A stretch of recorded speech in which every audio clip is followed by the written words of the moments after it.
veterans of the game are probably already pretty familiar and share the same excitement that I do, but if you are new to the game or maybe you just haven't quite heard yet, The Elder Scrolls Legends is getting its first ever expansion in the form of a story mode adventure.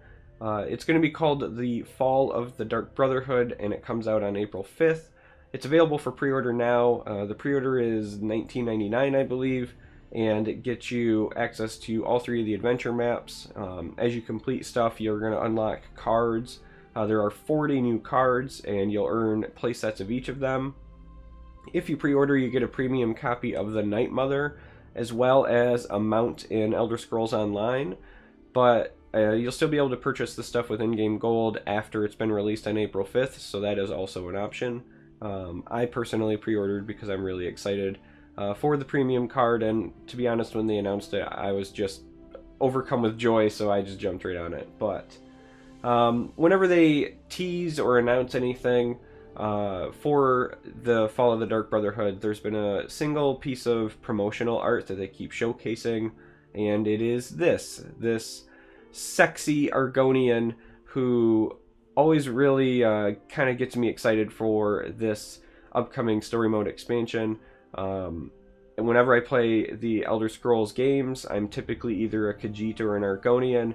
I will oftentimes also play like stealth-based classes, so I'll either play like an assassin, or sometimes I like to play like a sniper with archery, and I kind of sneak up on people and take lethal shots. So needless to say, this piece of art excites me. Beyond the art just being incredibly awesome, there is another reason that I am filled with excitement whenever I see this, and that's because I have been blessed with the pleasure of being the one who reveals this card to the public. So right now, here in this video, for the first time seen publicly anywhere, I get to reveal to you Stalking Shadowscale. Stalking Shadowscale is an endurance card. It is 3 cost for a 3/4 body, and he's making use of the new Slay codified mechanic where if he destroys another creature, doesn't matter if it's in combat or not, but if he destroys another creature, he gets +1/+1. He's a common, and that actually matters, and it's one of the reasons I'm excited for the card, but we'll kind of touch on that in a bit. So right now, you're probably thinking that this might look a little bit boring, right? It's not a flashy, unique legend.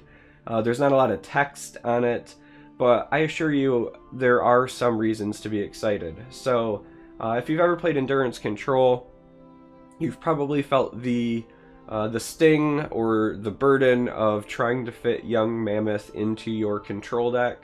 Young Mammoth is a 4/4 for 3, and you oftentimes want to run him in a control deck because he trades very well, but he has Breakthrough, and Breakthrough means that he will sometimes accidentally break runes for your opponent, which just always feels bad when you're playing control.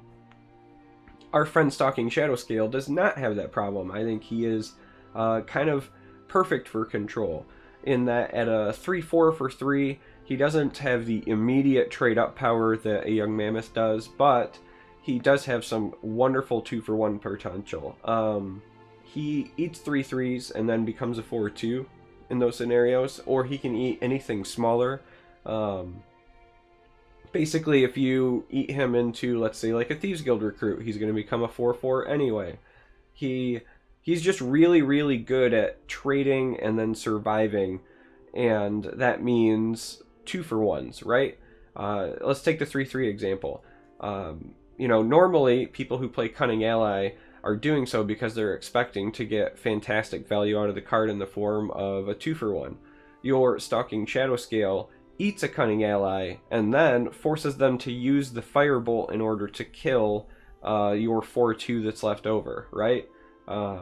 He's just really good in that 3 slot. Now, I'm not saying that he's going to come out and game change the format, or he might not even make every endurance control based list, but he does provide us with options. That alone to me is exciting. I'm certainly going to experiment with him. He's got obvious synergies with the more recently revealed the Night Mother card that I expect people are going to like theorycraft and try to play with, so there is that as well.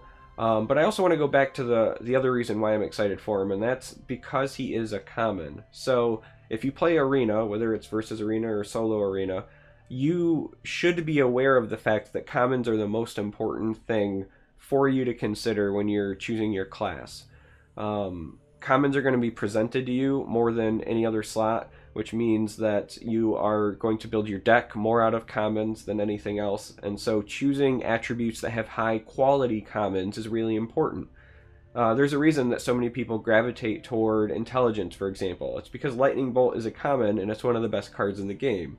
Cunning Ally is a common and it's also really good in arena. So to me, Stalking Shadowscale is a step up, at least for endurance, for most of their 3-drop commons.